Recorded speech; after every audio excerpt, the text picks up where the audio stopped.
기관이 왜 이렇게 많이 판 겁니까 오늘? 준비하는 거죠. 뭐를 준비하는 거죠? 하반기를 준비하는 거죠. 세제 개편까지 뚝 다 됐는데 우리가 먼저 선빵 코스피 5천 볼까요? 이렇게 되면 증권 시장에 대해서 이해가 떨어지는 사람은 함부로 얘기하면 안 된다고 생각해요. 대주주 요건 관련해가지고 그동안 경험했잖아요. 10월 말부터 시작해가지고 연말까지 주구장창 팔아대고 거기에다가 그러면 거꾸로 외국인들은 그걸 알고 있기 때문에 그때 사고 또 연초에 되사는 거 보고 거기다 대고 팔고 뭐 하는 짓이에요 이게. 자, 조선은 예상보다 더 강했던 것 같고 이렇게 비싼데도 계속 간단 말이야? 이런 생각이 들고 자동차는 이렇게까지 빠진단 말이야? 이런 생각이 들었거든요. 둘 다 설명이 좀 필요해 보이는데 일단 조선주 어떻게 보십니까?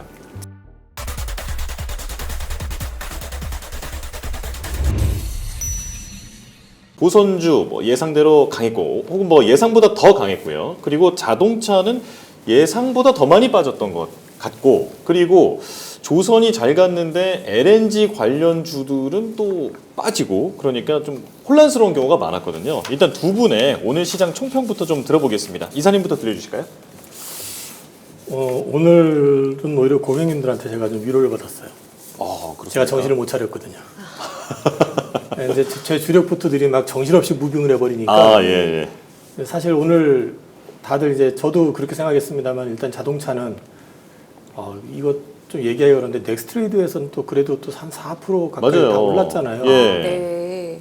저는 당연히 그럴 거라고 생각했고 일본도 그랬었기 때문에 당연히 그랬는데 갑자기 박살이 나고 맞아요. 조선주는 또 막 정신없이 또 확 올라갔던 것들이 또 갑자기 훅 빠지기도 하고 막 무빙이 제가 갖고 있는 거 종목 하나는 장중에 한 10몇 프로 올랐는데 막판에 보합 근처에 끝났어요. 그러니까 정신을 못 차리겠더라고요, 저도. 근데 이제 오늘 그 보면서 느낀 거 하나는 시장이 단기간에 좀 많이 올라왔었던 부분들, 뭐 삼성전자 하이닉스를 가지고 얘기하면 하이닉스는 눌려 있었고 삼성은 많이 올라왔잖아요. 이 옵션 만기하고 좀 같이 맞물려 가지고 약간의 좀 변화가 있었던 것 같고, 그다음에 이제 관세 노이즈에서 좀 자유로운 쪽으로 시선을 좀 많이 옮기려고 했었던 것 같고, 특히 근데 다만 이제 조선 쪽으로 아무래도 비중이 커지다 보니까 그쪽과 관련해 가지고 일단 핵심이 뭐냐 시장에서 그걸 찾게 하다 보니까 현지에 진출한 뭐 하나오션이라든지 그 다음에 이제 아무래도 진출 이슈를 갖고 있고 방산을 갖고 있는 이제 현대중공업 이런 쪽이 강하고 또 이제 관련돼 가지고 말씀하신 것처럼 LNG 관련 쪽은 빠져버리고 뭐 이런 식으로 오늘 그냥 그렇게 움직였다 보니까 사실 저는 오늘 약간 넉넉히 구경하고 있었던 상황이라 가지고 예. 다만 이제 올라가고 좀 빠지고 할 때 저는 현금을 조금 더 늘려놓은 상태예요. 네. 네.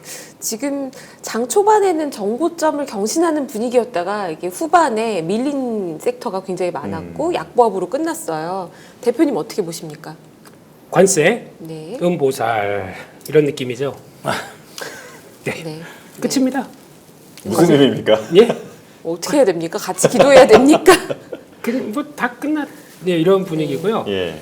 관세 뭐 얘기는 많았지만은 결국은 또 그러네요. 말이 다르네요. 한국하고 미국하고요. 네. 모든 걸 다 풀어 놓는다고 그러더니 우리는 이거 막았다.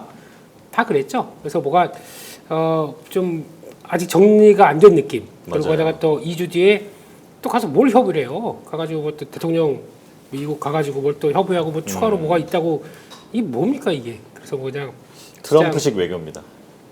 저한테 그러시면 안 되죠.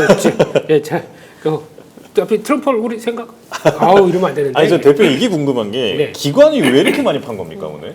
준비하는 거죠. 준비를 하는 거죠. 뭐를 준비하는 거죠? 하반기를 준비하는 거죠. 네. 세제 개편까지 뚝 다 됐는데 우리가 먼저 선빵. 그럼 세제 개편이 사실 오늘 대본에는 없는데 저도 사실 궁금하긴 합니다. 세제 개편 발표에 대해서는 어떻게 보십니까? 기관은 매도를 했는데 매도하는 게 맞았다고 보십니까? 일단 세론 플러스 세제 개편 보고 코스피 5천이요. 죄송합니다. 예, 죄송합니다. 그 그냥- 세제 개편에 좀 실망하셨다 이렇게 들리는데요. 실망이요. 네. 기대도 안 했습니다. 솔직히 그냥 혹시나 했던 거를 그러니까 막 꿈꿨다가 정신 차려 이러면서 이제 일어나는 이런 느낌이죠. 그래서 그냥 코스피 5천 못 가요? 이렇게 되면 매번 뭐가 제일 결정적으로 실망스러우셨어요? 투자자 입장에서. 너무 이렇다 저 안기부 끌려가요. 너무 그렇게 몰아세우지 마세요. 그냥 지금 중요한 거는 배당소득세 관련된 분리 분리과세. 예, 네. 한다고 하더라도 일단 뭐 그나마 2천원에서 3억 사이가 20%대라고 해서 뭐 잘한 거다라고 하는데 모르겠습니다. 그냥 그 이상은 너희 부자구나라고 생각을 하는 부분이겠죠. 똑같아요. 35%라고 하는데 거기다가 노후천 특별세하고 10%도 가산된다. 그러면 40%대예요. 그거나 뭐 똑같은 거죠. 거기다 더 중요한 거는 감액 배당에 대해서도 세금을 매깁니다. 무슨 얘기냐면은 그러니까 지금까지는 뭐 지금 메리츠 금융이 계속 그랬었어요. 감액 배당하면서 그래서 본인은 자본을 줄여왔죠. 그렇죠. 네. 줄이면서 배당은 그대로 해서 그거 다 세금 개편에 들어가게 만들어 놓고 네. 3,200억인가 그런 걸 계속 받아왔다고 하더라고요. 네. 근데 그건 세금 안 내고, 근데 이재용 회장은 49% 다 세금 내고, 네. 그러다 보니까 이거 말이 안 되는 거 아니냐라고 윗분들께서 얘기를 하다 보니까 그것도 이제 폐지되고 이런 쪽이 이제 현실인 것 같고, 근데 뭐 많이 벌면 많이 내야죠 당연히. 네, 예, 이제 그런 쪽인 것 같고, 게다가 지금 나오는 이제 양도세, 대주주 양도세 관련된 쪽들도 그 이제 확정인 분위기. 50억에서 10억. 네. 네. 그러면 이번에 그 시장 좋아서 조금 좀 주식 좀 들어갔다라고 하는데 바이오 쪽들이 좀 그래요. 바이오 쪽들은 이게 의외로 내가 좀 피리 꽂힌다 그러면 지금 크게 하시는 분들이 좀 많거든요. 예. 근데 그 벌써 한 2, 3년 전부터 들고 왔던 거 그 2년 전에도 이거 되는 거 아니야? 그래서 팔아야 되나 싶었더니 한 12월, 11월 달에 그냥 무산되고 그래서 넘어가자. 그리고 넘어가다 보니까 커졌어요. 예, 그런 거 이번에는 해당된다. 그러면 어떻게 나올까요? 네. 그래서 2, 3년 정도부터 쌓였던 것들 이제 그러면 다 주가는 많이 올랐고 그러면 내가 어떻게 되갈까라고 하게 되면 답은 뻔히 나오죠. 그게 이제 하반기에 벌어질 일입니다. 그래서 기관이 일단 팔았다. 그것도 그렇고요. 네. 네. 기관은 뭐 거기다가 외국인들 선물 매도 나오니까 그냥 프로그램 매도 나왔겠죠. 근데 네네. 제가 좀 오버했습니다. 죄송합니다. 예, 예. 예. 이사님 의견도 좀 들어보고 싶어요. 이 세제 개편안에 대해서. 일단 저는 증권 시장에 대해서 이해가 떨어지는 사람은 함부로 얘기하면 안 된다고 생각해요. 그럼 이 세제 개편안은 증권 시장에 대한 이해가 충분치 않은 일단 결정이다라고 보십니까? 일단 대주주 요건 관련해 가지고 그동안 경험했잖아요. 10억 원 냈었을 때 10월 말부터 시작해 가지고 연말까지 주구장창 팔아대고 연말 대량 매도. 거기에다가 그러면 거꾸로 외국인들은 그걸 알고 있기 때문에 그때 사고 또 연초에 되사는 거 보고 거기다 대고 팔고 뭐 하는 짓이에요 이게 투자가 아니잖아요 이런 거는. 그리고 이제 굳이 좀 말씀을 드리고 싶으면 지수 5천을 강조하고 나왔잖아요. 무슨 5천 위원회인가 뭐 이런 것도 있고. 네. 그러면 이게 황금알을 낳는 거위를 만들려면 키워가지고 거위를 진짜 만들어 놓고 난 다음에 차라리 그때 가서 금투세를 도입을 해서 전면적으로 하는 게 낫지 않을까요? 그 얘기는 무슨 얘기냐면은 재작년이었나요? 금투세 가지고 한참 노이즈 있었을 때 그때 왜 다들 이렇게 반발을 했었냐면은 주주에 대한 보호 대책 하나도 없었고 주주의 권익에 대해서 아무도 책임져 주지 않는 그런 상황에서 말 그대로 세금만 더 키우겠다라는 걸 하다 보니까 뭐하러 국장을 해 미국까지 다들 그런 분위기였었잖아요. 그래서 네. 실제로 많이 이탈을 했었고 이제 상법 개정을 하고 뭐 이러면서 실제로 어떤 주주 보호 대책, 주주 환원 대책, 그다음에 경영 투명성 이런 것들을 강화시켜 가지고 우리나라의 밸류를 되찾겠다고 했다면은 되찾게 만들어 놓고 그게 정착이 되면 그때 과세를 전면적으로 실시하는 게 낫지 다시 10억을 만들어 놓고 또 해마다 계절성 있게 10월부터 시작해서 주식하면 안 돼 뭐 이런 게 또 반복이 되는 패턴을 만든다는 게 어떻게 5천을 생각을 해요 그렇게 해가지고 너무 근시안적으로 보고 있는 거 아니냐 여기까지만 하겠습니다. 네, 제가 조금 더 뭐 순화해서 표현하자면 밀어줄 거면 확실하게 밀어줘라. 네, 이렇게 좀 정리를 할 수 있을 것 같아요. 고정금이 안 끌려가십니다 이상은. 네, 저도 수위 조절했어요. 네, 정도 다녀오겠습니다. 예. 네. 원활한 흐름을 위해서 진행을 위해서 오늘 준비하신 오늘 장 어떻게 보셨는지 그 페이지로 다시 돌아와서 좀 얘기를 할 필요가 있을 것 같습니다. 그래도 결국에는 주식시장은 펀더멘탈을 또 따라가지 않겠습니까? 따라가는데 9개월만 따라가요. 네. 근데 이번에는 좀 타격이 좀 저도 있다고 보는 게 네. 기대감이 워낙 있었기 때문에 맞아요. 물론 대표님께서는 기대를 안 하셨다고 했는데 그래도 기대를 안 시장에서 했을까요 제가? 예. 기대가 좀 있었는데 네. 실망감이 좀 있지 않나 싶습니다. 네. 네. 준비해야죠. 뭐 어쩔 수 없지 않습니까? 네. 저희는 이럴 때일수록 공부를 또 열심히 하고 네. 네. 그래서 시장을 봐야죠. 공부 열심히 미국 증시를 공부 열심히 하고요. 네. 이제 조만간 미국 종목들도 좀 많이 말씀을 드려야 되겠다라는 생각이 들고 있고, 네. 그렇게 좀 삐딱하게 나가는 거 아닙니다. 저 지디 아니에요. 현실적으로. 네. 그게 또 자꾸 이제 대안도 생각을 해야 될 거 아닙니까? 그렇게 됐다고 시장이 그렇게 되는데 그러면 거기다 뭐 물론 현금 줄여서 놨다가 똑같이 외국인들처럼 행동해도 돼요. 근데 중간중간에 한번 혹시나 훅 들어갔다가 또 나가고 또 이거 당해보면 아세요. 그러니까 벌써 다 잊어버리신 것 같아요. 몇 년 동안 나왔던 일들을. 근데 아시잖아요. 그 찬바람 불 때 찬바람 이상으로 막 계좌 보면 막 속이 막 쓰렸던 이런 경험을 해보게 되면 그냥 반복입니다. 그렇게 봐야죠. 네. 네. 그러면요, 이 와중에 오늘도 강세를 보인 업종은 좀 주목할 만한 거 아닙니까?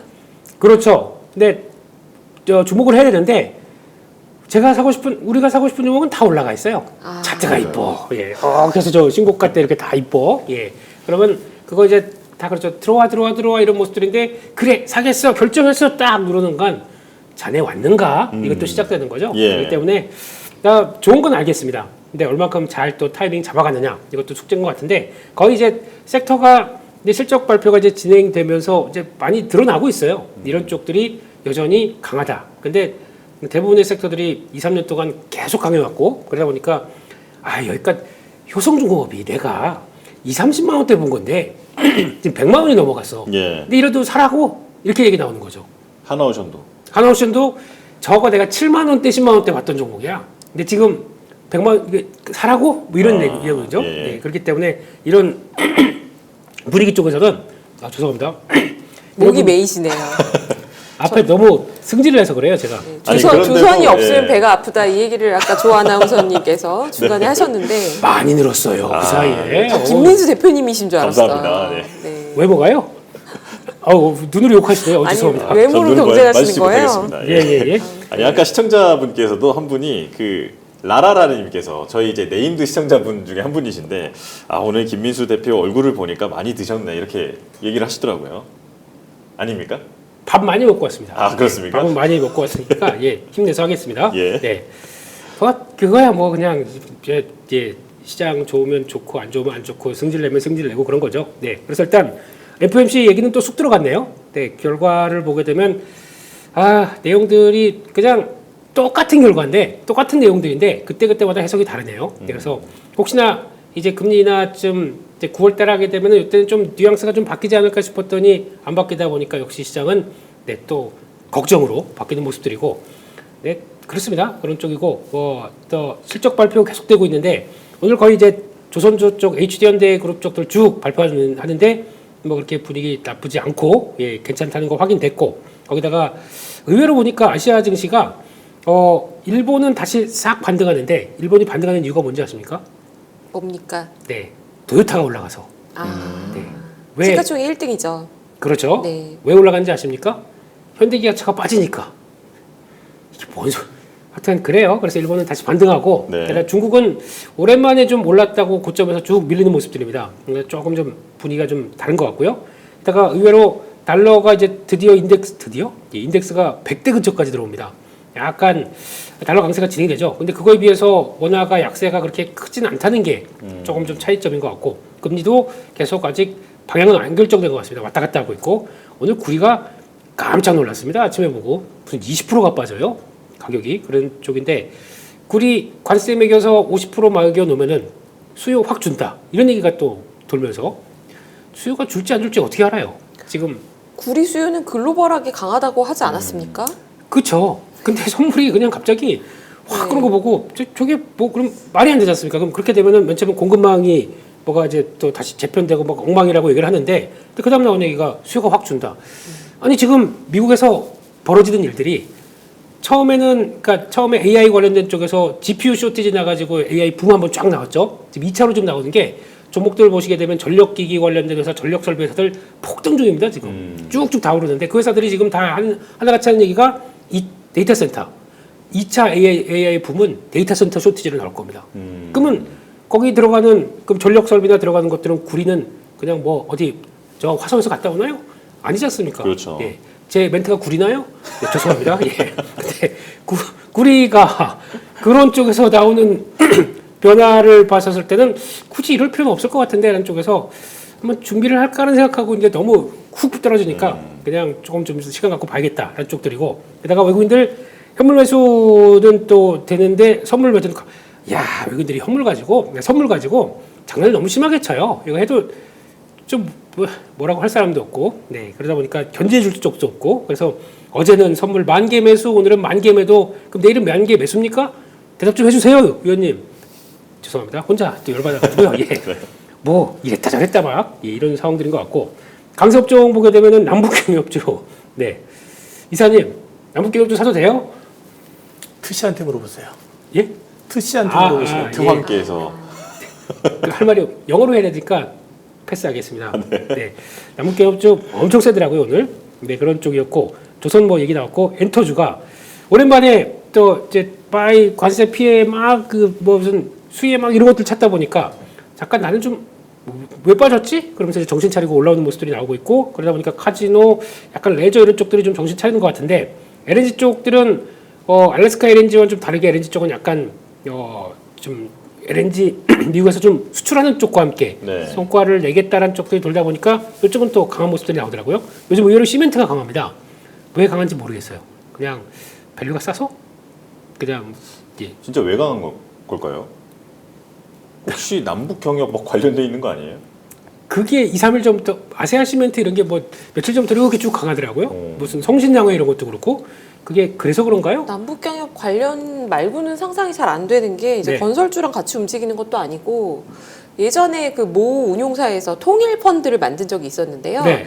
그 통일이나 남북 관련해서 가장 주목해야 되는 게 시멘트다, 이런 포트폴리오를 제가 본 기억이 한 10수년 전에 있습니다. 10수년 전 그분이 다시 돌아오셨네요. 그러면 네, 그렇습니다. 그래서 그냥 패스하겠습니다. 그냥 남북 경협 쪽인 것 같고, 약세 쪽은 우리 이사님 말씀하셨듯이 관광 쪽, 1차전지는 좀 올랐다고 또 밀리고, 자동차는 네 승질 나죠. 네, 이런 거고, 은행 쪽도 약하고, 은행은 뭐 한동안 조금 소외되겠어요. 네, 정부의 성격들이 이제 점점 좀 드러나다 보니까 돈을 많이 벌면은 무서운 쪽들이죠. 이런 쪽들은. 그러다 보니까 그런 분위기였다고 봐야 될 것 같습니다. 예. 자, 조선은 예상보다 더 강했던 것 같고, 이렇게 비싼데도 계속 간단 말이야? 이런 생각이 들고, 자동차는 이렇게까지 빠진단 말이야? 이런 생각이 들었거든요. 둘 다 설명이 좀 필요해 보이는데, 일단 조선주 어떻게 보십니까? 제가 두 섹터 때문에 오늘 정신을 못 차렸고. 아, 그렇습니까? 위로를 받으셨다고 했는데. 그 이제 저는 사실 내심 이제 욕심은 있었어요. 그러니까 그렇다고 너무 싸게 팔긴 싫고, 그래서 현대차 같은 경우도 이제 오늘 고점을 그 넥스트레이드에서 고점을 딱 보고 나서 그거 넘어가면 이렇게 생각했더니 넘어가면 아니라 밑으로 빠져버리고 네. 이게 뭐지 하고 있었는데, 조선주는 또 갑자기 훅 하면서 이제 난리가 났잖아요. 그래서 도대체 리포트들을 다 뒤보니까 리포트 애널들이 보통 목표 주가가 평균적으로 한 12만 원, 뭐 10만 몇천 원 쓴 사람도 있고, 하나오션 같은 경우는 네. 오늘 CLSA에서 이제 리포트가 나왔는데, 조선주, 한국조선에 대해서 막 긍정적으로 평가하면서 거기서 냈던 목표 주가가 11만 6천 원입니다. 근데 뭐 11만 오늘 4천 얼마? 네. 맞아요. 5천 원 근처까지 갔었어요. 네. 네. 그러니까 못 따라가는 거예요, 지금. 이거는 수급으로밖에 얘기가 안 될 것 같아요. 근데 지금 이제 보면은 조선 같은 경우는 더 주목을 받았었던 게, 일단은 미국에서 얘기하는 미국에서 입장에서 봤을 때는 자기네들한테 이제 뭐 주듯이 우리가 갖다 바치듯이 뭐 이제 조성하는 펀드가 조선만 1,500억이다. 근데 그 내용들이 이제 미국에다가 조선소를 인수할 때 쓰는 자금이라든지, 또는 거기 인프라 구축하는 거, 그리고 또 저는 이제 그 중에서 보니까 황당했던 게 뭐냐면, 우리가 선박을 하나 계약을 하잖아요. 그러면 이제 인수금융 같은 거를 조달을 할 때 우리 수출입은행이나 이런 데서 보증을 서주잖아요. 왜 그걸 우리나라가 미국에서 계약을 따내면 우리가 보증을 서줘요? 우리 식민지인가 걔네가? 하여튼 그거 보면서 황당하긴 했었지만, 이제 어떤 미국에 대한 그 확장성에 대한 기대감들이 이제 크게 반영이 된 것 같아요. 그래서 이제 조선 같은 경우도, 근데 솔직히 저는 이제 비중이 조선이 많은데, 이거 좀 이참에 좀 줄여야 되나 이런 생각이 살짝 좀 들어요. 저도 좀 이렇게 오늘 같은 경우는 막 멀미날 정도로 막 봤었기 때문에. 근데 저기 자동차 같은 경우는 사실 이제 그 일본 증시가 급등했었던 게 절반을 토해냈어요. 그러니까 저기 자동차, 토요타가 아, 네. 절반을, 그러니까 상승폭의 절반을 토해냈었거든요. 그래서 학습 효과 같다는 느낌도 들어요. 우리가 보면 이번에 20만 원 전후에서 올라왔었잖아요. 그래서 오늘 넥스트레이드 기준으로 23만 4천 원?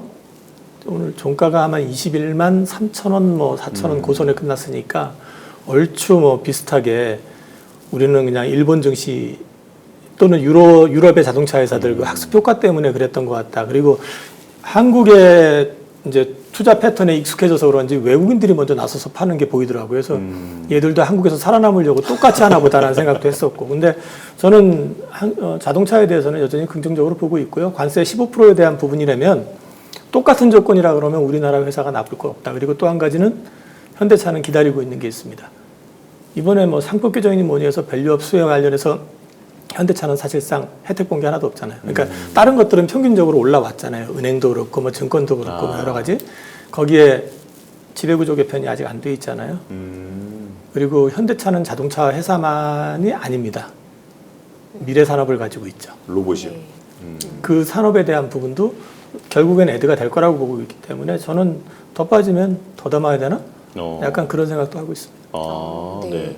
조선주와 자동차주를 전반적으로 지금 의견을 말씀해 주셨는데 조선주는 좀 부담스러운 구간에서 와 있는 것 같다라는 의견이신 것 같고 자동차는 좋은 게 앞으로 남아 있다. 네. 통상적으로 조선주 여태까지 제가 조선주를 3년 전부터 지금 계속 끌고 왔거든요. 계속 안 팔고 왔다는 거 아니고 그 안에서도 이놈 샀다 저놈 샀다 이제 최근에 갖고 있는 거는 오늘 가장 핫하게 올라갔던 것도 있고 예. 이제 있는데 이제 문제는 이게 항상 보면 이렇게 급하게 올라가잖아요. 그러면 이제 이게 결과적으로 어떤 식으로 노출되느냐에 따라 가지고 이제 그 시점에서 피크아웃이 나오고 나서 또 한 개 분기 가까이는 좀 늘어지거나 좀 쉬는 그런 패턴을 보여왔었고요. 밸류가 또 과하면은 쉬어갈 수밖에 없다고 보고 있기 때문에 사실은 내심은 전체적으로 좀 볼륨을 조금 줄여야 되나 하는 생각은 좀 하고 있어요. 아, 그냥 그 줄인다라고 생각하셨던 그냥 그것은 이 뭐 산업 전망 이런 거라기보다는 급등에 네네네. 대한 그 부담 때문에 이제 그 정도로 말씀을 해주신 거네요. 제가 과거에 건설업종 담당할 때 이제 건설 조선업이 같이 움직인 큰 사이클이 있었는데요. 그때 이제 PBR이 8배, 10배 가는 PER이 아니라 PBR이 북밸류 대비 8배, 10배 가는 회사가 나왔었고 이후에 또 급락하는 모습이 연출되기도 했었습니다. 그래서 오늘 찾아보니까 하나오션이 한 6, 7배 사이 정도 되는 것 같아요. 그러면 지금 좋게 볼 수도 있고 아니면 남아있는 게 좀 있잖아요. 남아있는 10배 것도 좀 기준으로 더 보면. 클 수 있기 때문에 좋게 볼 수도 있고 안 좋게 볼 수도 있는 건데 이 와중에 CLSA가 보고서를 냈다고요. 또 김민수 대표님께서 CLSA의 조선업에 대한 의견을 또 정리를 해오셨습니다. 어떻게 보고 그러면 있나요? PB가 7배인데 10배까지 간다. 지금 사도 50%네요? 근데 이제 10배는 정말 그 추정치를 어떻게 보느냐도 또 중요하고 네, 참 그러네요. 50% 남은 건가요? CLSA는 모르죠. 그렇게 봅니까? 아무도 모르죠. 예, 근데 네. 일단은 뭐 이제 CLSA 나오는 얘기로 봤을 때는 근데 지금 여러 가지 리포트 한국 쪽에 이제 섹터 많이 소개시켜드리고 있는데 그중에서 조선 쪽은 CLSA가 그래도 뭐 무슨 어떤 분은 여기 뭐 애널리스트가 담당 애널리스트가 없다 있다 뭐 이런 얘기 JP모건이나 하여튼 뭐 그런 얘기는 하는데 제가 보기에는 그래도 지금까지 잘 끌어왔습니다. 잘 맞춰가는 쪽이다 보니까 눈여겨볼만 하고요. 근데 이런 건 틀린 것 같아요. 4,500억이 아니지 않습니까 이거? 네, 이거 3,500억 안에 들어가 있는 거잖아요. 그러니까 3,500억 달러가 투자라고 표현이 된 거고 예. 그리고 1,000억 달러는 LNG 같은 그런 에너지 수입으로 나오는 거잖아요. 그렇죠. 이게 다 포함된 거 아닙니까? 그 3,500억이? 그렇게 알고 있는데 여기는 4,500억이라고 얘기를 했네요. 그래서 자료가 좀 예, 그런 네. 것 같습니다. 그래서 네. 뭐 그거는 뭐 숫자 노름이고요. 어차피 뭐 그래서 할자는 그냥 뭐 달러 규모 패키지 뭐 이렇게 표현한 것 같기도 합니다. 어떤 네. 언론에서는 그냥 4,500억 달러로 묶어서 표현하기도 하더라고요. 총 합쳐가지고요. 전체를 네네네. 다 그렇죠. 조선만은 아니죠. 네. 그러면 맞을 수도 있고 네. 네. 그렇게 복잡해요. 그렇게 이런 거 했다가 그래서 좀 그분의 비밀을 맞춰줘야 되게 네 그렇습니다. 그래서 뭐 나온 얘기 뭐 오늘 시장에서 나왔던 얘기 다 그렇고요. 핵심 수혜 기업으로는 두 회사를 딱 찍었습니다. 하나오션, HD현대중공업. 그러니까 외국인들이 움직이죠. 그렇다며 그러면서 움직이는 것들. 그리고 또 나머지 다 아시는 얘기들이고. 근데 이거는 좀 보셔야 될 것 같아요. 그러니까 그러면 이번에 대통령 가서 한미 정상회담을 한다. 그랬었을 때 나머지 그러니까 약간 투자 개념으로 들어갔었을 때 거기 어디를 신경 쓰게 되냐? 반도체, 바이오, 배터리, 원전이라고 표현이 돼 있죠. 예. 이런 얘기는 이거는 뭐 벌써 대통령실에서 나왔던 얘기고 그랬던 얘기는 이게 반대로 얘기하게 되면 미국이 원하는 쪽들이죠. 원하는 쪽들에 대해서는 뭔가 또 협업이나 아니면 또 변화가 들어갔을 때는 가장 핫한 섹터가 될 수 있겠구나. 네. 라는 쪽으로 보면서 보는 게 맞겠다라고 일단 큰 명제는 약간 답안지는 아니겠지만 그런 섹터 쪽으로는 관심이 높다는 건 이건 또 보셔야 될 것 같고요. 그런 쪽에서 또 하나 요 얘기는 많이 나오는 것 같은데 이제 수혜 포인트로 봤을 때 LNG 중심의 에너지 수요 확대. 저희가 지금 한때는 뭐 신재생 에너지도 그렇고 뭐 여러 가지 얘기를 한다고 하더라도 당장 지금 미국이 원하는 거는 LNG 가져가 이런 쪽으로 다 하고 있기 때문에 수입국으로 들어오고 그렇게 되면은 LNG 쪽도 무시하면 안 된다. 그러니까 이 사람들이 EU나 일본들이 그러면 이거 가져가 가지고 뭐 하겠습니까? LNG를 가지고 활용을 하겠죠. 활용을 하는데 에너지를 만든다. 화력 발전이겠죠.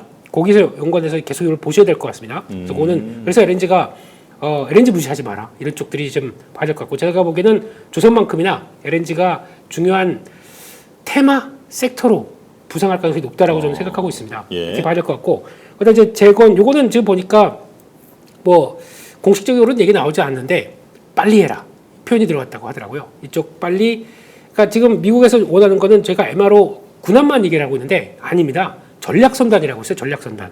이게 뭐냐면은 평소에는 상선으로 움직이다가 전시가 되게 되면 바로 그러니까 옛날에는 우리도 그랬잖아요. 찝차 타고 다니면은 그거 나중에 전쟁 시에는 그거 환수당한다. 그래서 예, 맞아요. 세금이 싸다 뭐 이런 얘기가 있었어요. 맞아요. 네, 지금 맞는 얘기입니까? 그 잘 모르겠네요. 근데 근데 그 얘기 군복- 진짜 많이 들었어요. 근데 군복을 입고 계세요. 아 제가 군복이 아, 군복 아니에요 그거? 네. 죄송합니다. 예. 네. 그래도 잘 어울리세요. 이게 되면은 잘 어울리신 부럽습니다. 예. 감사합니다. 예, 빨리 듣겠습니다. 네, 그래서 그런 것까지 합치게 된다 그러면은 생각보다 매년 만들어야 될 배가 더 많아질 겁니다. 그래서 그런 것까지 일단 봐야 될 것 같고 그런 쪽에서 또 아까 우리 이사님 정확하게 11만 6천 원. 네. 근데 주가가 좀 오르다 보니까 어제 종가에서 17%. 네. 다 왔나요? 요즘 뭐 10%는 뭐 금방금방 움직이니까 네 그런 것 같은데 하나옵션 이렇게 올라간다고 그래서 일단 좋기는 좋지만 걱정해야 될 게 하나가 있죠. 항상 산업은행 뒤에서 이제 아유 주가 좀 올랐네. 야 꾸려봐 한번. 그래서 얘 또 블락딜 한번 떡 나올 준비하겠죠. 그래서 아직 15.2% 갖고 있습니다. 이거 올라갈수록 이제 또 현찰 찾아야죠. 맡긴 네. 거. 네 그렇게 할 가능성이 높기 때문에 그게 나오면서 항상 보면은 외국인들이 주춤하다가 그거 나오고 그 다음에 약간 횡보하면 줍줍하더라고요. 그래서 그런 거 보게 되면은 이사님 의견하고 거의 비슷합니다. 지금 여기서는 쫓아갈 자리 아닙니다. 있어도 좀 줄이는 게 맞겠죠. 근데 그렇게 알아보는 게 마음이 편하다. 왜냐하면 this is K 증시. 네. 네, K 증시. 예. 그렇기 때문에 그렇습니다. 네, 그런 것 같고 그래서 뭐 군함 정비, LNG 뭐 이런 쪽으로는 계속 또 네, 뭐 다 아는 얘기일 거고요. 그래서 또 요런 거 있죠. 중국 그 관련돼서 한국 선박이 경쟁력 이거는 경쟁력이 아니라 아예 항만에 못 들어오게 하는 거지 않습니까? 그렇죠. 예, 지금 뭐 항만세 이거 내면서 그러다 네. 보니까 일단은 회피하는 것들도 뭐 수혜는 벗을 수 있겠다 이렇게 나오는 것 같고요. 그런 쪽에서 이거는 뭐 가봐야 될 거기 때문에 그냥 패스하겠습니다. 예. 매각 지연이요. 매각 지연 안 돼. 뭐 분위기 맞으면 언제든지 나올 것 같은데요. 네, 그런 쪽이고 리스크는 군함 발주 지연 뭐 이런 것들 얘기 나오는데 그건 패스하고요. HD현대중공업 이걸 더 높이 보네요. 한 30% 더 업 이렇게 얘기를 하는 것 같은데. 네. 근데 그래놓고는 왜 하나옵션을 더 탑픽으로 보는지 모르겠습니다만, 네, 근데 이렇게 보면서 지금 다방면 엔진 쪽도 현대중공업 쪽에서 강점이 있죠. 현대중공업 엔진 사업부 예 있다 보니까 그것에 대한 강점도 얘기하는데 이번에 실적 제가 잘 못 봤는데 거기서도 의미 있는 성과 좀 나왔다고 보여지는 것 같습니다. 그런 쪽에서 이런 거 수출 터미널 착공하게 되면 LNG 당연히 들어온다 뭐 이런 것들 나오는 것 같고요. 이거 다 보니까 수주잔고 대비해서 에비타 0.7배 정도 어떻게 생각하십니까 이거에 대해서는? 네 수주 잔고 대비 밸류에이션이 나올 때쯤에는 네. 밸류에이션을 하다 더 이상 할 방법이 없을 정도로 주가가 올랐을 때 나옵니다. 그거 좋은 포인트네. 좋은 네, 포인트. 예. 이익 대비나 장부가 대비로는 PER, PBR로는 밸류에이션이 안 될 때 저 굉장히 오랜만에 보네요. 네, 한 어떻게든 10분 싸게 보이려고. 이게 가치가 있다. 이 회사가 업사이드가 있다. 왜냐면 증권사 애널리스트 입장에서는 나쁘다고 했는데 주가가 오르면 고통받거든요. 그러면 이제 오를 때는 또 더 오를 만한 요인을 또 설명을 해줘야 되는데 지금은 수주만 들어오면 주가가 오르니까 그때 요 밸류에이션을 씁니다. 그러면 저게 합당하게 가려면 수주가 계속 들어오면 됩니다. 그렇죠.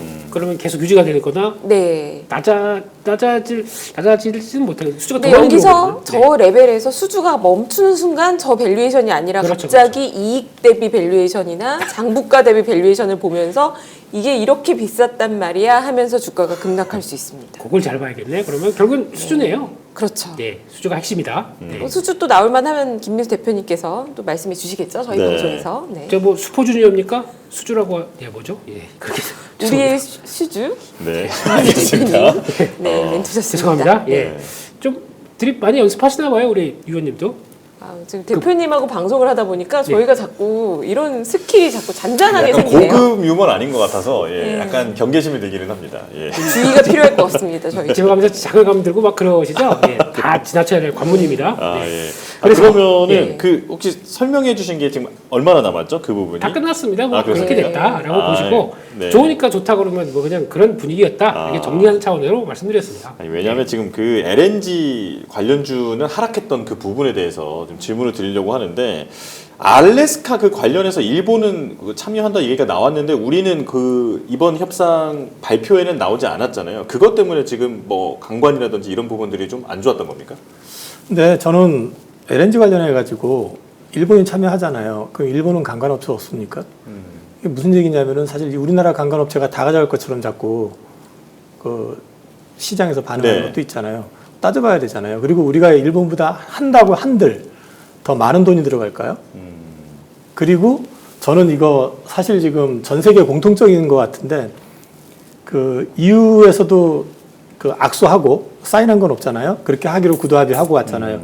와가지고 한 얘기가 그 숫자 맞춰달라고 해서 맞춰준 거지 뭐 실제로 투자할지 안 할지는 민간 영역이기 맞아요. 때문에 개런티 못한다고 그랬고 일본에서 직접 참여했던 그 관료 같은 경우도 얘기한 걸 가만히 들어보면 미국 와서 얘기한 거하고 전혀 다른 얘기잖아요. 5,500억 달러 그 중에서 실제로 돈 들어가는 건 5%에서 10%지 나머지는 보증 뭐 예를 들어서 뭐 일본 기업이 참여할 때 뭐 해줄지 말지 결정하는 거니까 우리가 결정하는 거야. 그거였잖아요. 그래서 우리나라 같은 경우는 우리나라 사람들이 잘 못하는 게 있어요.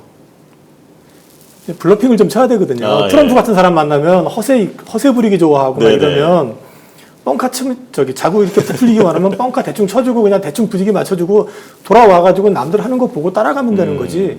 우리는 보면 어떤 식이든 짜맞춰가지고 꼭 반드시 숙제하듯이 하려고 하다 보니까 지금 저는 그래서 이 부분에 있어가지고 전 글로벌하게 전 세계가 개런티했던 것처럼 갈 가능성 별로 없다고 보거든요. 아, 어차피 트럼프 자기 면 세우고 요즘 또 복잡하잖아요. 그 앱스타인인가 뭔가부터 시작해가지고. 그렇죠. 그러니까 이제 사실은 일본이랑 계약을 하게 된 그 배경도 가만히 놓고 보면은 일본이 매달린 것처럼 얘기하지만 실제로 지금 일본 쪽 얘기를 들어보면은 이시바가 그 자민당이 총선에서 지고 나서 오히려 미국에서 더 적극적으로 달라붙었다고 그러잖아요. 그 얘기는 급했던 거거든요. 예. 그래서 이 부분에 대해서는 저는 사실은 뭐 우리가 지금 현재 주가 뭐 조선주도 급등하고 뭐 이런 것도 나오겠지만은 실제로 될지 여부도 지켜봐야 되고 그리고 우리가 너무 먼저 나서가지고 숙제하듯이 막 할 필요는 없다고 생각을 해요. 예, 우리도 최대한 우리 국익을 지켜가면서 남들 하는 거 봐가면서 적당히 하면 되는 거지 뭘 숙제 다 완전히 완벽하게 맞춰가지고 뭐 A 학점 받기 위해서 하는 건 아니잖아요. 그렇죠. 예, 그래서 저는 이거 뭐 사실 지금 얘기하는 거는 시장의 어떤 테마적인 이슈로 지금 현재는 봐야지 이게 실제로 될지 여부는 가봐야 될 문제라고 저는 보거든요. 특히 LNG 같은 경우는 LNG에 투자한다, 알래스카에 투자한다라고 했었을 때 그 금액 자체로 봤을 때 일단 일본이 투자하겠다고 했던 금액만 가지고도 사실 돼요. 원래 개런티 했었던 처음에 이시바가 악수하면서 얘기했었던 금액이면. 근데 우리도 지금 참여하라고 그러고 대만도 참여하라고 그러고 뭐 이런 상황이잖아요. 그런 비율로 따진다고 그러면 사실은 관광이나 그쪽에 들어가는 그 기기, 설비, 부자재 이런 것들이 우리 게 많이 들어갈 건지 일본 게 더 많이 들어갈 건지 생각해 봐야 되잖아요. 그래서 저는 그 부분에 있어 가지고는 좀 우리가 좀 가려서 봐야 될 필요가 있다. 근데 이제 조선 같은 경우는 우리 도움 없이는 사실 미국이 해양 패권을 찾기는 쉽지가 않아요. 예. 그렇기 때문에 어떤 시기든 아까 말씀하셨던 것처럼 전략 상선단부터 시작해서 풀어줄 가능성은 있거든요. 그것도 근데 사실은 뭐 미국에 가서 만들어지는 게 아니라 쉽스 액트법하고 존스법만 폐지되면 우리나라에서 만들어가지고 가져갈 수 있어요. 그렇기 때문에 저는 그냥 너무 그거에 대해서 깊이 있게 분석해가지고 오늘 LNG가 왜 안 됐을까 이걸 너무 고민하실 필요는 없을 것 같아요. 그러면 그 아까 말씀해 주셨던 그 존스법이라든지 이런 부분들이 사실 지금 이 조선은 큰 호재라고 받아들이고 있는 이번 협상에서 리스크로 꼽히고 있는 부분들이거든요. 그러니까 우리 조선이 그 미국에 가서 여러 가지 그러니까 협업을 해서 성과를 만들어내려면 그쪽의 법부터 고쳐야 할 게 상당히 많다. 이런 내용도 있는데 어떻게 보십니까? 사실 존스법이니 이런 거 폐지 안 하고 존스법 폐지 안 하고 쉽스 액트법에 대해서 이제 제대로 통과를 안 시키면 배는 어디서 구해요, 자기네가. 그러니까 사실은 이제 해양 패권을 놓고 얘기하면은 사실 아쉬운 건 우리가 아니라 그쪽이에요. 예. 엄밀하게 얘기하면은 시간이 가면 갈수록 중국하고 관련해 가지고 그 해군 군함수라든지 이런 건 더 벌어질 수밖에 없는 상황이거든요. 지금 어떤 상황이냐면은 미국 해군이 해마다 해군에 플러스되는 군함수보다 퇴역 함수가 더 많아요. 그러니까 갈수록 벌어지는 거죠. 순감소하고 있고 중국은 계속해서 순중하고 있는 상황이거든요. 그러니까 시간이 가면 갈수록 이게 벌어지게 되기 때문에 어차피 시간은 미국한테 그렇게 여유로운 상황은 아니거든요. 그러니까 우리가 숙제하듯이 막 매달리는 것보다는 할 때 해주더라도 해줄 테니까 니네가 이거부터 존스법 폐지해. 그러면은 미국 연안에 돌아다니는 중소형 선박 우리나라에서 만들어서 일단 하고 우리가 나중에 거기다가 조선소 작은 거 하나 사든지 뭐 하든지 해서 진행할게 이렇게 나오면 되잖아요.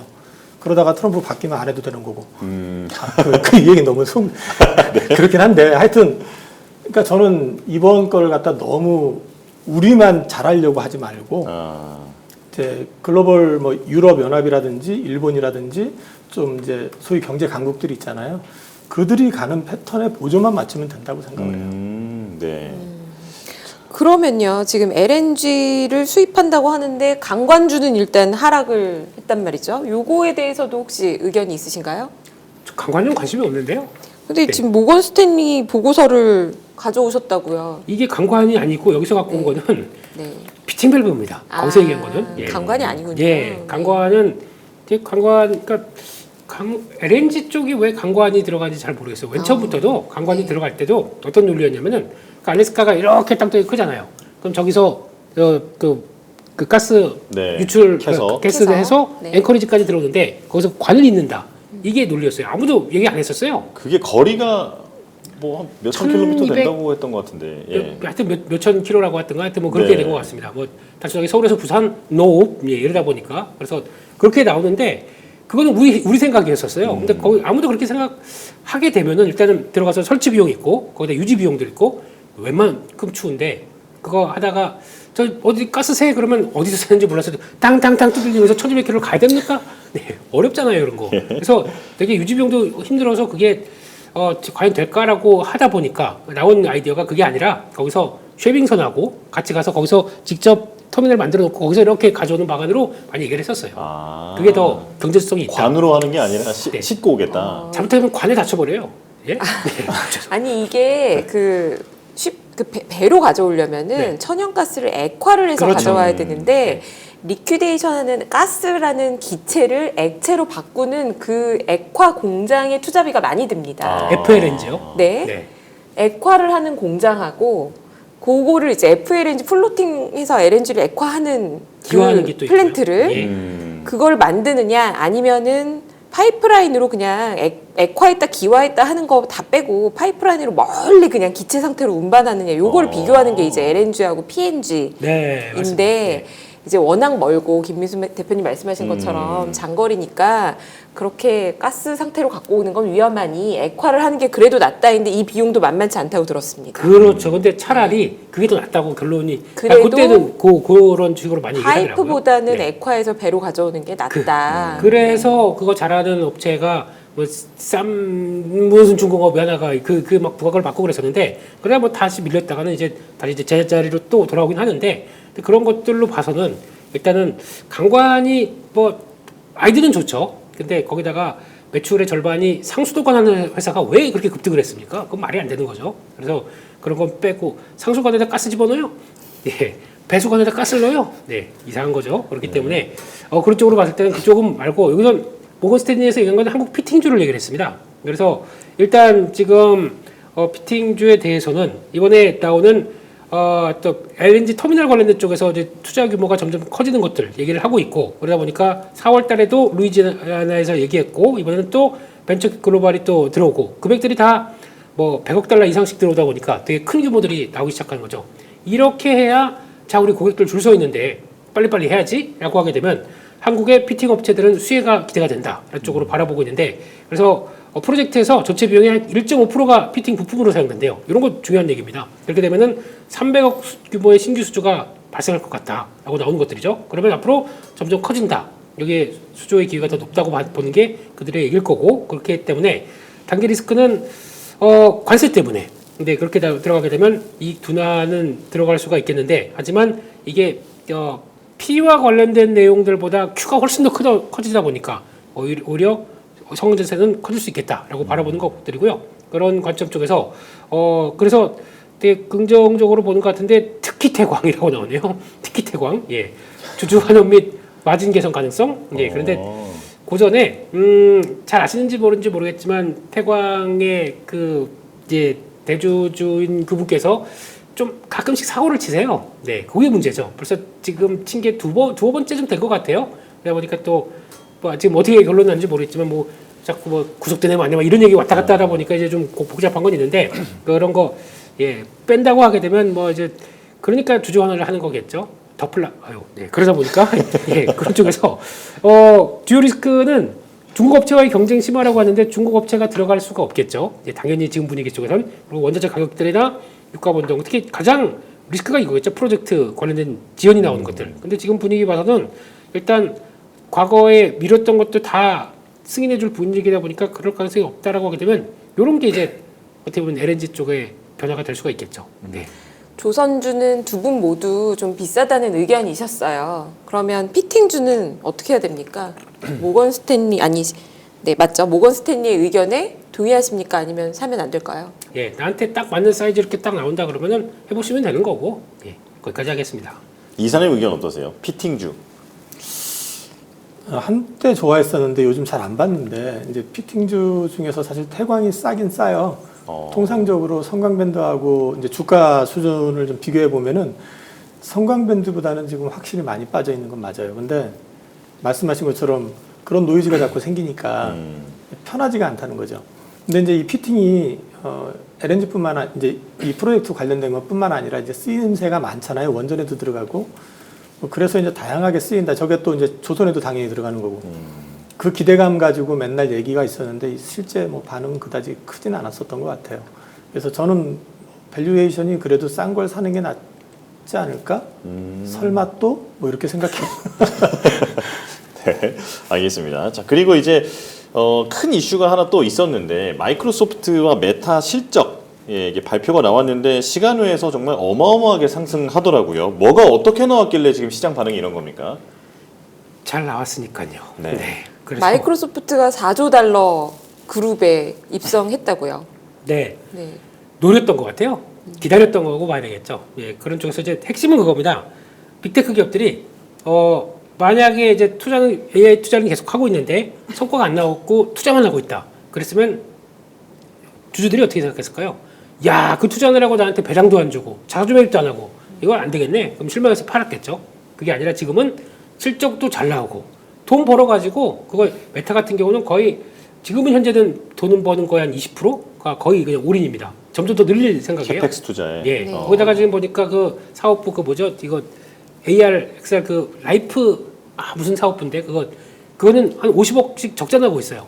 50억 달러씩. 근데 그럼에도 그냥 밀어붙여. 그러면서 수익 광고에서 돈 번 것까지 다 합쳐가지고 계속 득액하기 시작하는 거죠. 그러다 보니까 요거 보시게 되면은 일단 지금 구글까지 메타, 마이크로소프트, 구글 요 3사가 케이펙스 성장률이 53.4%가 작년이었는데 요게 지난 분기 때 그러니까 1분기 때였죠. 그때 48.8%가 작년 말에서 올해 초로 넘어오면서 케이펙스 투자율이 떨어진다. 그것 때문에 종목들 얼마나 박살났습니까? 특히 이제 미국의 전력기기 회사들도 막 쭉쭉 빠지고 그러다가 지금 보니까 정권적 때 다 왔어요. 왜냐면 실적 시점 끝나고 지금 계산해 보니까 58.8%입니다. 더 늘었네요. 성장률입니다. 성장률. 와. 저희가 좋아하는 그 성장률, 네. 이렇게 되는 모습들이죠. 그림으로 그려야 되면 이렇게 되어 있습니다. 원래는 기존으로는 한 48.8에서 그냥 작년에서 올해는 거의 이제 둔화가 될 거야 라고 했는데 안 꺾이네요. 물론 성장률 자체를 본다 그러면 기울기를 본다 그러면 이게 또 뭐라고 하실지 모르겠지만 아니 그렇게 드라마틱하게 가는 기울기가 어디 있어요. 여기서 또 이렇게 가는 기울기가 어디 있어요. 그렇기 때문에 확대가 된다. 이것만 본다고 하더라도 여전히 꺾이지 않는다라는 쪽에 대해서 시장이 환호하는 거고 그러니까 우려를 불식시켰다 여기에 이제 의미가 큰 거죠. 불식이건 물식이건 늘어났습니다. 네. 그런 게 제일 중요한 것 같고요. 그런 쪽에서 일단 지금 분위기는 그래서 아까 처음으로 말씀드렸듯이 첫 번째는 AI 이거 제일 중요한 얘기예요. 처음에는 GPU가 주도를 했습니다. GPU 쇼티지가 나오다 보니까 우리 GPU 어떻게 구해? 그러면서 가격 막 폭등했던 게 수혜를 그대로 엔비디아가 가져갔죠. 두 번째는 데이터 센터입니다. 얘네들이 하면서 이제 GPU는 일단 그래도 이번에 좀 빠르게 대응했어요. 엔비디아가. 그래서 처음에는 나왔던 게 이제 그 다음에 이제 블랙웰 시리즈 나오고 루빈 시리즈까지 나오는데 이외로 착착 진행되다 보니까 이쪽도 빠듯하네요. 수요가. 그렇다고 하더라도 레벨업된 것들 그리고 그에 충분히 맞는 성과 낼 수 있을 만한 이제 칩들이 나오기 시작하면서 맞춰가는 건 있습니다. 그렇게 되고 그걸 뒷받침하는 데이터 센터들이 이제 쇼티지가 나오는 이런 국면들이죠. 그렇기 때문에 그거와 데이터 센터 쇼티지와 그거를 또 뒷받침할 만한 게 AI 인프라겠죠. 인프라라고 하게 되면 많습니다. 서버부터 저희가 알고 있는 두산 무시하지 마세요. 두산 뭐 가격이 60만 원이라고 뭐 그러지 마시고 뭐 이번에 실적 약간 좀 내부적으로 그러니까 세부적으로 보면 그렇게 크게 꺾인 거 아닌데 뭐 독점한다며 근데 이거밖에 안 나와라고 하지만 나머지 로보틱스나 뭐 나머지가 못 나오다 보니까 거기서 다 합쳐다 보니까 그거지 실적 좋은 겁니다. 그렇게 보게 되면은 그런 AI 인프라라든가 전력 인프라죠. 이쪽들은 아마 미국도 그렇고 이번에는 2차 상승에는 주도를 하지 않을까라는 쪽으로 많이 보는 것 같습니다. 이런 거는 네. 꼭 챙겨야 된다라는 쪽으로 이연사 거기까지 하겠습니다. 힘주어 외칩니다. 네. 오 예전에 좀 해보셨나 보죠? 예, 그럼요. 이거 좀 방공 그만하겠습니다. 예. 네.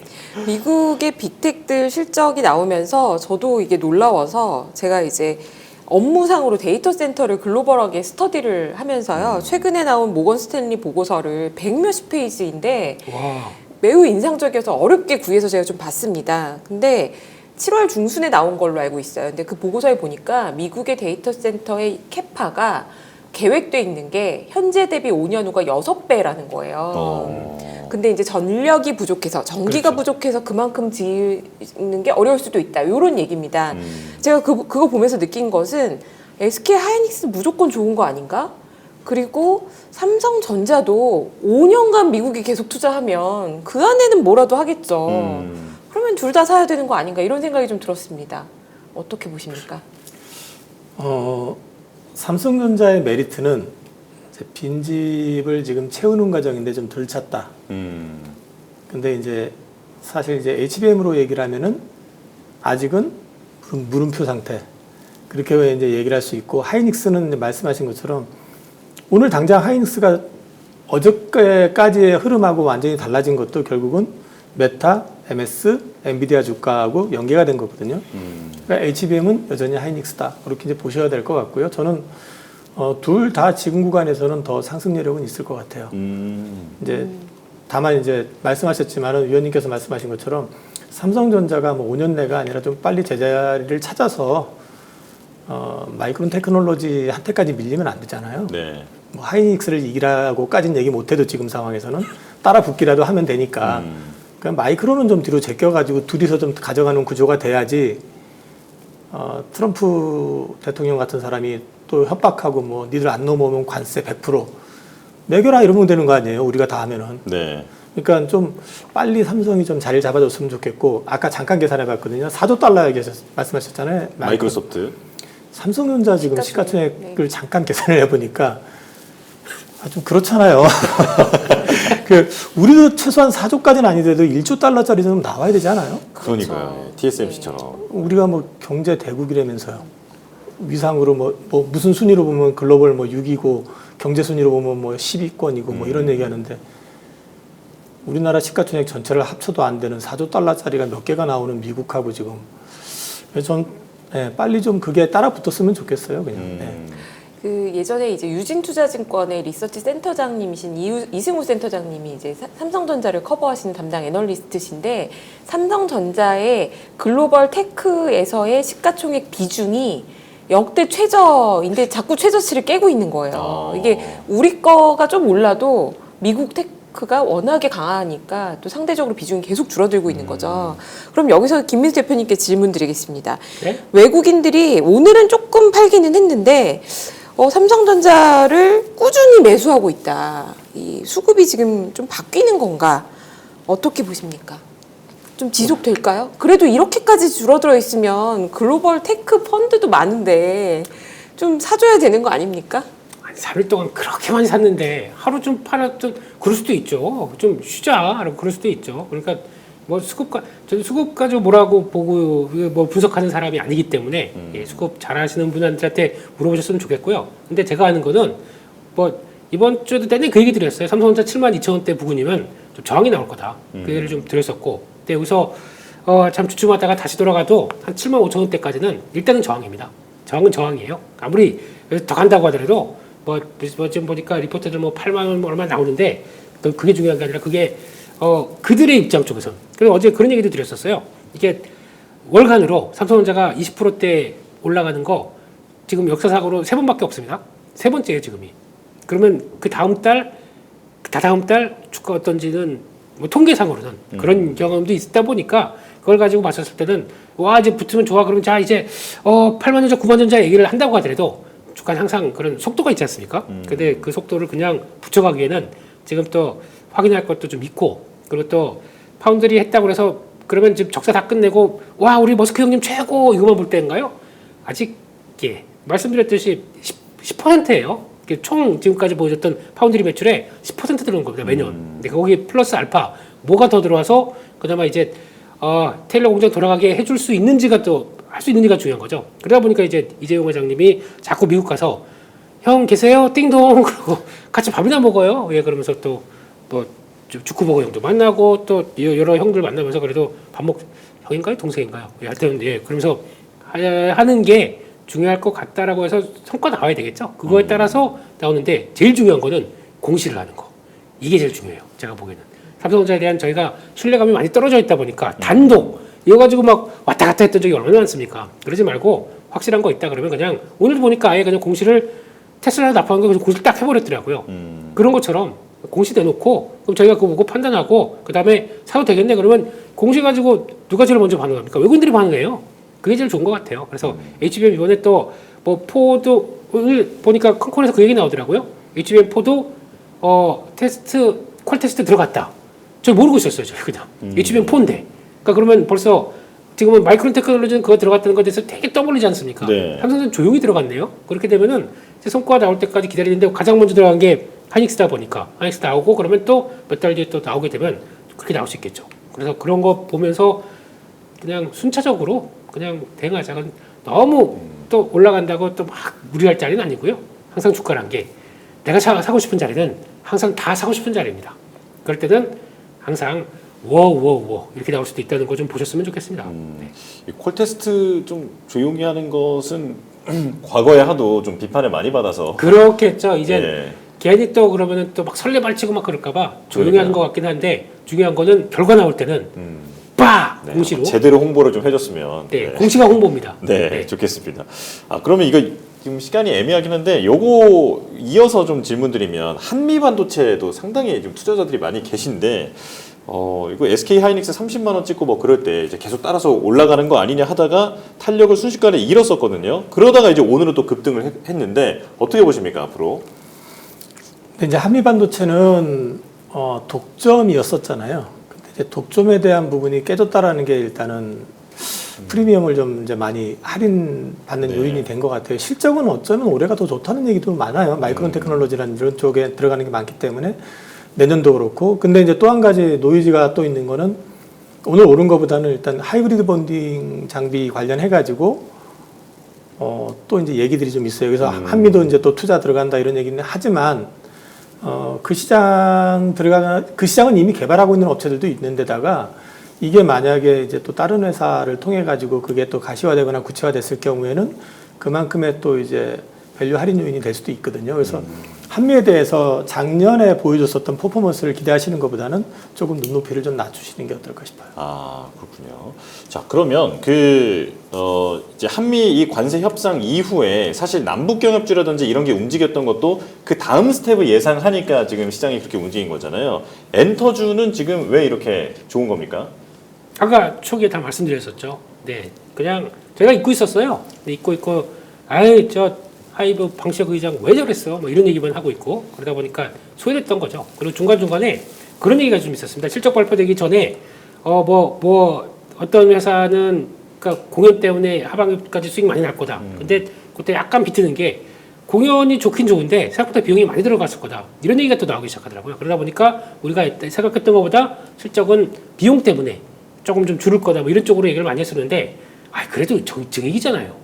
그러면 인정을 해줘야죠. 그런 분위기로 봐야 될 것 같고 게다가 또 아까 잠깐 나왔던 그거죠. 네, 군산 에마로 실체가 뭔지 아직 잘 모르겠지만 개연성은 있어서 스토리 들어보면 그럴 수도 있겠네. 그럼 거기다가 그 MRO를 탱커든 뭐든 간에 이렇게 만들어 놓기 시작하게 되면 바로 앞에 앞바다에 중국이 있는데 중국이 그러면 싫어할 거다라는 쪽들이 나오게 되면 그 가장 피해를 누가 받느냐? 이제 뭐 중국 소비주, 뭐 이런 엔터주 이런 것들이 한한령해제는 물 건너갔고, 시진핑 주석 삐져서 안 올 거고, 뭐 이런 얘기가 나오다 보니까 더 이제 피해 쪽으로 좀 봤었는데 실적 시즌 다 되다 보니까 다 됐고 실적은 그래도 증액이다 추세 만들어간다 그러다 보니까 거기서 나오는 변화라고 봐야 될 것 같은데 뭐 그냥 바람직한 현상이죠. 실적 따라서 간다 주가는. 그리고 눈높이 맞는 실적 나오는지 보셨으면 좋겠는데 게다가 그냥 저는 이거 너무 좀 안타까운 사실 중에 하나가 캐데헌. 네. 예. K-팝 데몬 헌터스. 디몬이라고 그러죠. 디몬 헌터스 그러네요. 이렇게 얘기하더라고요. 예. 그렇게 얘기하더라고요. 근데 그쪽에서 이제 제작이 어디냐면 소니 픽처스예요. 네. 근데 물론 활용하는 모든 자원들은 다 한국 쪽과 다 자문 메꿔는데 그 아이디어를 소니 픽처스가 있다는 게 기분이 나빠요. 네. 그렇게 되면 우리도 할 수 있구나. 와, 우리 해서 좋은데 그러니까 결국에는 이익은 그러니까 관심과 이익은 그렇게 만들었던 그쪽이 받아가는데 그리고 넷플릭스 회장이 그 얘기했었거든요. 한 작년인가 그때 내 소원이 하나가 있다. 디즈니 한번 이겨보는 게 내 소원이다. 이걸로 이겼어요. 애니메이션으로 그 이제 전 세계에서 좀 부각을 받고 있는 거 아닙니까? 그게 주제가 K-팝이 됐다. 이건 되게 놀라운 사실이거든요. 그럼 그거를 어떻게든 돈벌이 썼던 이제 거기가 좀 속상하긴 한데 된다는 거 알았으니까 우리 자신감 갖고 우리도 그런 이제 확산을 좀 만들어내야 될 것 같아요. 그런 쪽으로도 단순하게 그냥 공연 이런 거보다 다양한 IP가 나갈 수 있는 거 아닙니까 지금?